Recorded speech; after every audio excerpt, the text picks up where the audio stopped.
this is Martha Bell, Island Heritage Trust's environmental educator, and today we're at Holt Mill Pond in Stonington, and we're in an intertidal area. I'm at a place where it is now low tide, but 6 hours ago it was high tide, and right at the edge of the marsh here I would have had water at my boots. Now the water is all the way out in the creeks, making its way into the ocean. Salt marsh habitats are incredibly important. They are very, very productive. Lots of things grow here, and then a lot of things start their life out here as well. It's a nursery for the rest of the ocean. They're protected, they have food, and then they make their way out to the ocean and grow up. It's also an area where migratory birds might stop and take a rest and get a little bit of food and then carry on their journey. And then it's also a place where if there's a lot of flooding happening, it can absorb that water so it won't go into the upland areas. And the other thing it does is it can filter out water. If there's any kind of sediments, contaminants, it can filter that out. And we'll do a little exploring through the salt marsh, and I'll show you some different parts of the salt marsh that make those things possible.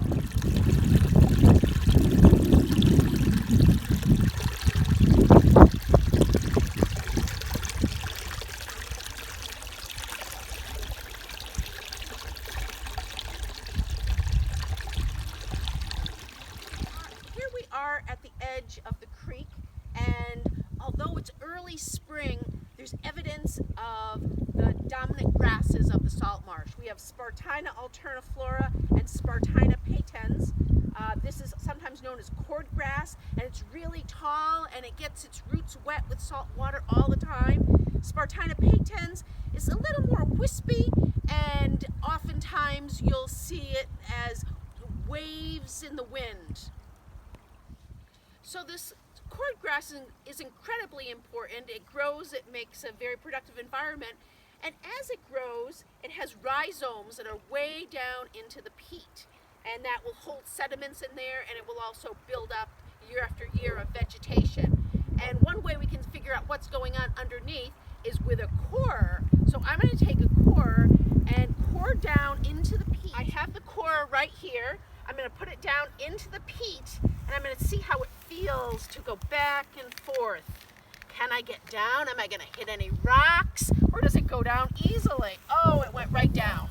And now I'm going to pull out the core. Oh, and look at that. There's some peat with fibrous roots in there holding it together. When you jump up and down on a salt marsh, it feels like a mattress.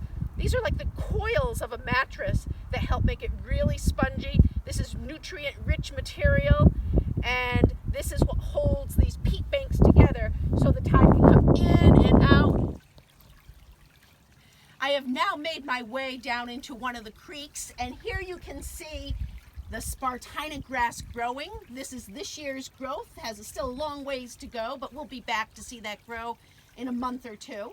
This is last year's Spartina grass, and beneath it you can see feet and feet of the peat that I was mentioning before. This is the nutrient-rich peat. I can have it in my hand, and it's really adhered to the bank. It's holding on tight, so as the water flows in and out, it really stays more or less in place. The water now is trickling out, making its way at low tide back to the ocean. There's a lot of food in a salt marsh, and it's very open, so it's a perfect place for mammals to come down and find a meal. In the creek, if it was high tide, I would be underwater at this point. It's low tide now, but high tide, it would be well above my head. And I'm around all this beautiful Spartina grass.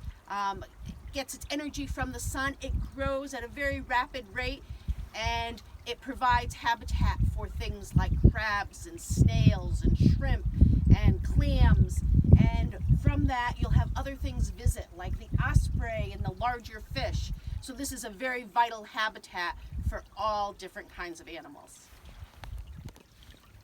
This habitat has not always been treasured. There have been many years where people thought of salt marshes as areas to fill in. And all around the coast, from the eastern coastline, they have filled them in and made cities and parking lots it is. So we do everything we can to protect this vital habitat. We can do things with laws and protection, but we also can do the everyday kinds of things, making sure that we tread lightly on our salt marshes. Just last year, the middle schoolers from Deer Isle Stonington Elementary School took on a project here. There was a lot of ATV damage in the salt marsh, and they were quite upset by it. They were studying salt marshes and knowing the importance. So they ended up making some signs that you'll see at the beginning of the salt marsh about protecting the secret bay here and animals that are starting their lives out here.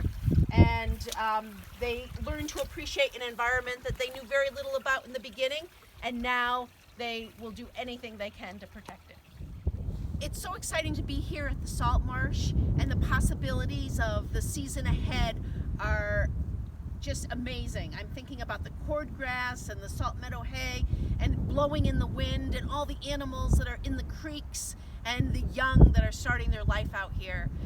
It's just an amazing habitat, and visiting here in a month or two will be even more amazing. Here I am on Route 50.